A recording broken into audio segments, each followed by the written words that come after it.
Hi foodie friends, I'm Jessica Ann with Savory Experiments, and today we are making Italian fried dough, also known as Zeppole. These little balls of joy can be either sweet or savory.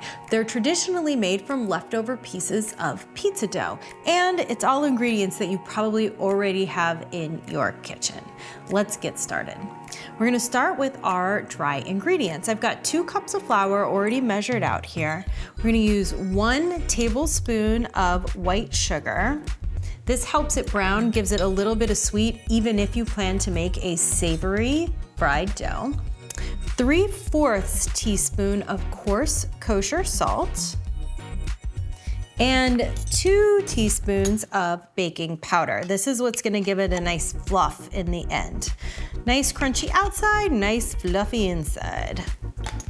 You can either sift these together, or today I'm just gonna whisk them to make sure that all of those dry ingredients are evenly distributed throughout the flour and the dried mixture.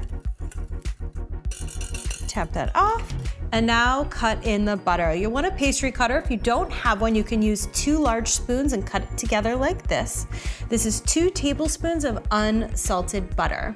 You know me, I like to go unsalted so I can control my salt levels, and we've already added a little bit of salt. Cut that into the flour. Cold butter is gonna mix in so much easier to the flour mixture. Little pockets of butter will create air pockets when you're frying them to make sure that the dough is light and fluffy. You'll know when the flour mixture is done cutting in the butter when it's about pea size, or at least you just see that most of the larger pieces of butter have been cut in and they're a little bit smaller. It will be coarse, and that is perfectly fine.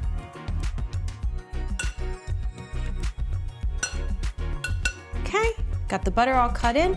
Now we have 3/4 cup of warm milk. I do like using a whole milk. You want full fat here to get a really good dough. Fold that in. The dough is going to be sticky, so be prepared for that. You want to fold it in until it's just combined. You don't want to overwork it. This does take a little bit of elbow grease to get it all folded in. You'll know it's done when you don't see any flour mixture left over. Just keep folding it and pressing it. Fold it into a nice little ball, cover it with a tea towel or another type of kitchen towel, and then I'll get to frying. The dough is rested, and I've got some neutral oil preheated to 350 degrees, so it's time to start frying. I like using a cookie dough scoop so I know that we get an even ball every single time. And in order for the dough to not stick, give it a quick spray. I have an open flame here, so I want to make sure that I don't do it near the open flame. Give it a scoop, plop it right on in. Perfect. Spray again between each of those dough balls. Don't put them too close to each other. Whenever you're frying, you want to make sure that you don't crowd the pan, meaning that each ball of dough has enough space. Whoop, that one plopped. Said, I can't wait to get fried. It plopped right on in. That each ball of dough has enough space all the way around it to let oil circulate so it gets a nice even brown. This also means you're going to work in batches. Okay.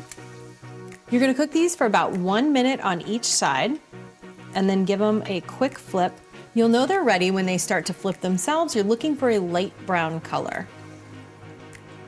These don't have to be a perfect round ball. They're gonna be tasty regardless of what shape they come in. You just wanna make sure that they're about the same size so that they all fry at the same rate. When they're lightly browned, use a slotted spoon and put them on a wire rack so the excess oil can drain away. Okay, I'm gonna keep working in batches until I've cooked all of the dough.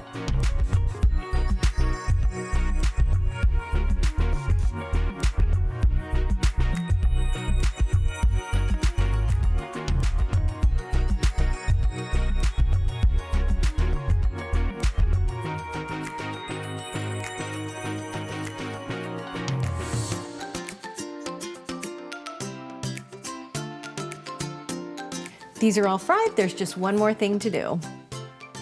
And now we are on to the last step, topping your Zeppole. You can do this with so many different things. Some people like chocolate syrup, other people like some citrus, a little bit of lemon zest. I like powdered sugar. A nice healthy dusting. From my kitchen to yours, have a great day.